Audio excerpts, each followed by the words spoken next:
Olá amigos do canal Aprendendo sobre Mediunidade, sejam bem-vindos a mais um vídeo de inspiração. Neste vídeo aqui nós trouxemos este livro, Psicologia da Evolução Possível ao Homem, que é uma síntese notável, atualíssima da ciência, do desenvolvimento espiritual através da consciência, tá? É um livro de P.D. Ouspensky, tá? Que era um estudioso de Gurdjieff, tá? É um livro fininho, porém aqui pode-se dizer que é um resumo de muitas coisas do Gurdjieff, porém ele traz muitos conhecimentos. Esse livro aqui ele foi objeto de estudo dos meus estudos de parapsicologia, das aulas de parapsicologia. Mas eu separei aqui uma parte, nós vamos ver esse livro retornar aqui, né? Porque ele tem muita coisa boa, tá? Uma parte do que Ouspensky fala sobre a nossa evolução, a nossa capacidade de evolução, de como nós crescemos como pessoa, como consciência, tá?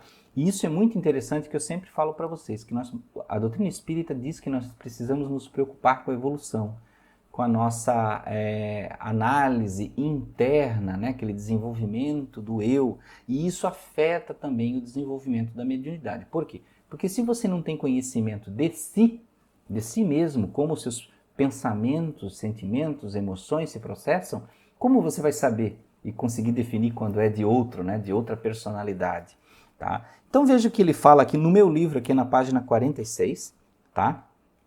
E ele diz o seguinte, eu vou pegar do meio do texto aqui de uma parte. Essa parte aqui, se eu não me engano, aqui é da terceira conferência. O livro é separado em 5 conferências. E ele diz o seguinte, tentemos agora responder à pergunta de onde nasce o homem, de onde nasce no homem o desejo de adquirir um novo conhecimento e de mudar. De onde vem esse desejo, né? O homem vive sob 2 espécies de influências. Isso deve ser bem compreendido. E a diferença entre as 2 espécies de influências deve ser muito clara.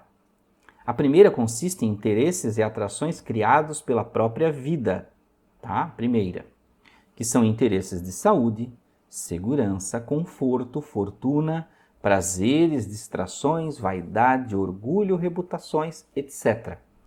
Então, parece uma camada mais baixa de percepção, né?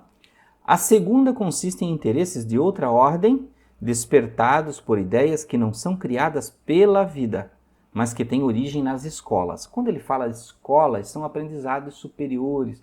Por exemplo, filosofia, né? Psicologia, são aprendizados que vão além do nosso conhecimento do dia a dia, de se aprofundar no conhecimento, tá?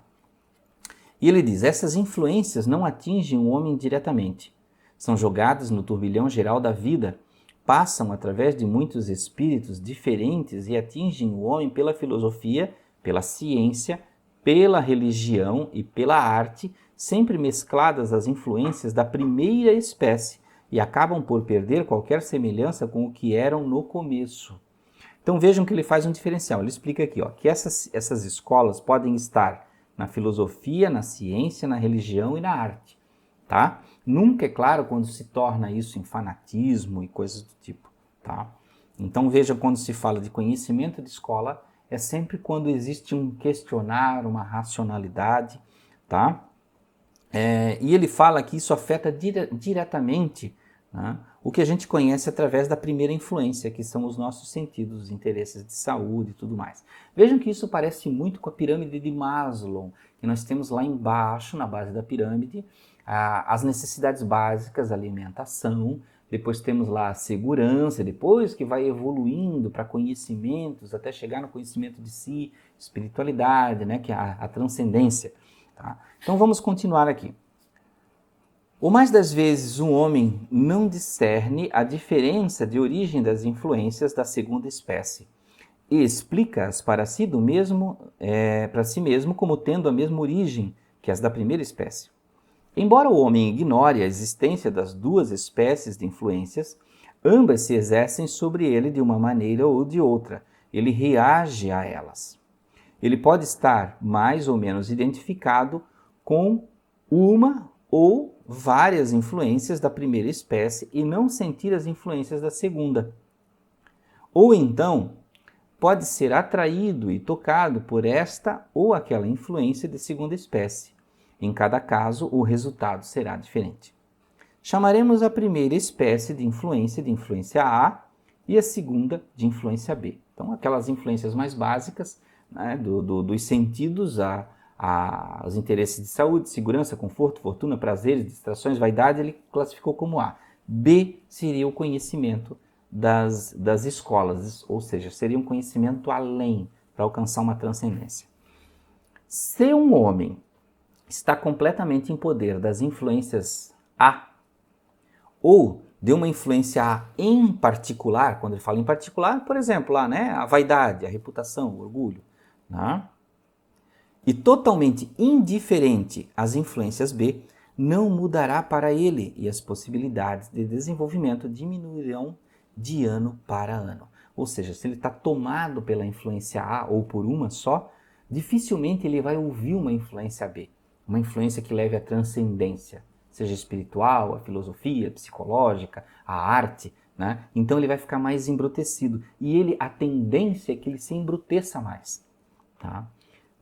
Numa certa idade, e às vezes até muito cedo, elas podem desaparecer para sempre, o que equivale a dizer que o homem morre embora permaneça fisicamente vivo, como uma semente sem condições de germinar e de produzir uma planta. Então ele explica que se você mergulha tanto nessas influências A, de forma que você vai perdendo todo o contato, toda a percepção da influência B, você morre embora permaneça fisicamente vivo. Você não vai se inspirar por mais nada, você não vai sentir vontade de crescer, você vai estar tão tomado por aquela camada mais baixa que você não vai evoluir, tá? Mas se, ao contrário, um homem não estiver completamente em poder das influências A e certas influências B o atraírem, o comoverem, fizerem-no pensar, o resultado das impressões que elas produzirem aglomerar-se-ão nele, atraindo outras influências da mesma espécie, e crescerão ocupando um lugar cada vez mais importante em seu espírito e em sua vida. Ou seja, se ele está na influência A, mas ele sofre algumas influências B. Por exemplo, eu tô lá na minha vida comum, mundana, e de repente começo a receber influências do espiritismo. Começo a aceitar e pensar sobre isso. E cada vez ter o desejo de mergulhar mais nisso para compreender. Então, eu estou indo para a influência B e crescendo e buscando a transcendência. Da mesma forma, se eu resolvo pesquisar, estudar filosofia, psicologia, a arte, eu acabo me afastando mais da influência A, ela acaba ficando menor em mim. E eu dou mais atenção para a influência B. Então, viram que interessante o estudo? Quando os resultados das influências B tiverem adquirido bastante força, fundir-se-ão para formar no homem o que se chama centro magnético. É preciso compreender, de imediato, que a palavra centro não tem aqui o mesmo sentido que nas expressões centro intelectual ou centro motor. Estes últimos pertencem à essência. O centro magnético pertence à personalidade. É simplesmente um grupo de interesses que, ao se tornarem bastante fortes, servem até certo ponto como fator de orientação e de controle. O centro magnético canaliza os interesses em determinada direção e ajuda-os a nela se manterem. Então ele deu uma separada aqui, porque o livro fala de centros intelectuais, motores, emocionais, tá? Então ele tem uma parte que fala objetivamente de certos tipos de centro, mas ele está dividindo, dizendo que centro magnético não tem a ver com aquele estudo. O centro magnético é aquilo que te leva ao interesse, aquele sentimento de inspiração, é o que te atrai para você ir em direção a essas influências B. Como eu falei, pode ser a arte, a filosofia, qualquer ciência, tá? Então vamos continuar aqui. Ao mesmo tempo, ele não pode fazer grande coisa por si mesmo. Uma escola é necessária, ou seja, ele precisa tomar um caminho mais formal para ele mergulhar nesse entendimento. O centro magnético não pode substituir uma escola, mas pode ajudar a tomar consciência da necessidade de uma escola. pode ajudar a pôr-se em busca de uma escola. Ou, se o homem por acaso encontrar uma, pode ajudá-lo a reconhecê-la e tentar não perdê-la, pois nada é mais fácil de perder que uma escola. Ou seja, ele está explicando aqui que às vezes a gente quer estudar uma coisa meio que informal, meio que não quer mergulhar, sente atração. Mas ele diz que se você quer realmente evoluir, você precisa mergulhar nessa escola, você precisa adentrar, você precisa se misturar com as pessoas que são dessa escola para você mergulhar no conhecimento. Não basta você ficar, não, de vez em quando eu leio um livrozinho lá sobre isso e tal, né? Então ele está explicando como é que você se aprofunda. A posse de um centro magnético é a primeira exigência, aliás, não formulada de uma escola. Se um homem for privado de centro magnético, ou se tiver um centro magnético insignificante, ou ainda, se tiver vários centros magnéticos contraditórios, isto é, se estiver simultaneamente interessado em coisas incompatíveis, no momento em que encontrar uma escola, não se interessará por ela ou criticá-la-á,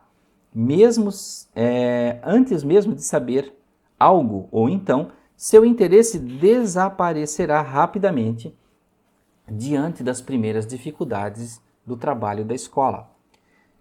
E esta é a principal salvaguarda de uma escola. Sem isso, a escola estaria atravancada de pessoas não qualificadas, que fariam desviar imediatamente o ensinamento. Olha que importante que ele explicou aqui.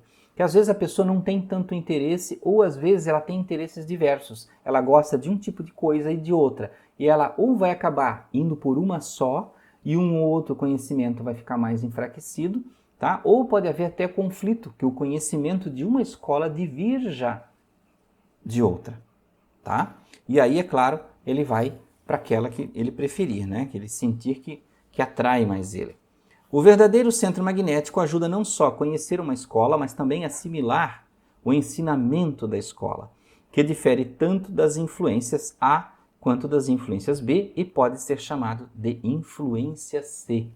A influência C só pode ser transmitida pela palavra, por ensinamento direto, por explicação e demonstração. Quando um homem encontra a influência C e se mostra capaz de assimilá-la, diz-se que ele, em certo ponto de si mesmo, isto é, em seu centro magnético, está libertado da lei do acidente, tá? Ou seja, ele não vai se confundir mais com as angústias das suas influências A, tá?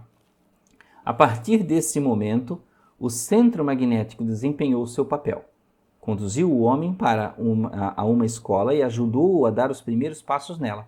Daí por diante, as ideias e o ensinamento da escola ocupam o lugar do centro magnético e começam a penetrar lentamente nas diferentes partes da personalidade e depois, com o tempo, até a essência. Então, olha como ele relatou aqui o processo, gente, o processo de evolução, de como se penetra um interesse no ser humano, como esse interesse se expande, como ele se desvia às vezes, como você com afinco pode se direcionar e quando você está lá dentro daquele interesse, como ele vai tomar parte da sua vida mudando o seu eu, a sua personalidade, as suas opiniões, como você é, tá? Isso não é uma questão de perder a personalidade, mas é de você evoluir, elaborar melhor a sua essência.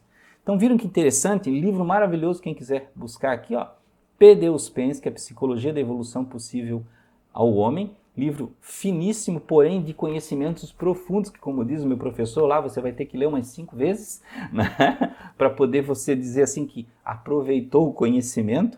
Tá? Então, meus amigos, espero que tenham gostado. Até o próximo vídeo de inspiração.